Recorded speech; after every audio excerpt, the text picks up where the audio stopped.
আপনি কি জানেন শ্রবণ শক্তি হ্রাস আপনার মস্তিষ্ককেও প্রভাবিত করে? আজ আমরা জানব কিভাবে শ্রবণ হ্রাস মস্তিষ্ককে প্রভাবিত করে।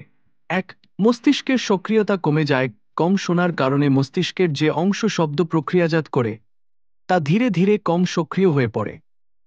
দুই, স্নায়বিক সংযোগ দুর্বল হয়। শব্দ না শোনার ফলে নিউরনগুলোর মধ্যে যোগাযোগ দুর্বল হয়ে যায়, যা তথ্য প্রক্রিয়াকরণে প্রভাব ফেলে। তিন, স্মৃতিশক্তি ও মনোযোগ কমে যায়। মস্তিষ্ক অন্য কাজে বেশি পরিশ্রম করে ক্ষতিপূরণ করতে গিয়ে মনোযোগ ও স্মৃতিশক্তি হ্রাস পেতে পারে। চার, ডিমেনশিয়ার ঝুঁকি বাড়ে। গবেষণায় দেখা গেছে দীর্ঘমেয়াদী শ্রবণ শক্তি হ্রাস ডিমেনশিয়ার ঝুঁকি 2 থেকে 5 গুণ পর্যন্ত বাড়াতে পারে। পাঁচ, সামাজিক বিচ্ছিন্নতা তৈরি হয়। কম শোনার কারণে মানুষ সামাজিকভাবে কম যোগাযোগ করে, যা মানসিক স্বাস্থ্যের ওপর নেতিবাচক প্রভাব ফেলে। সমাধান: শ্রবণযন্ত্র ব্যবহার ও নিয়মিত শ্রবণ পরীক্ষা করলে মস্তিষ্কের কার্যকারিতা বজায় রাখা সম্ভব। তাই কানের যে কোনো সমস্যা বা অসুবিধা উপেক্ষা করবেন না।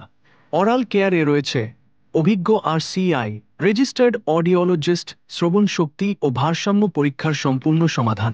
আজই অরাল কেয়ার আসুন।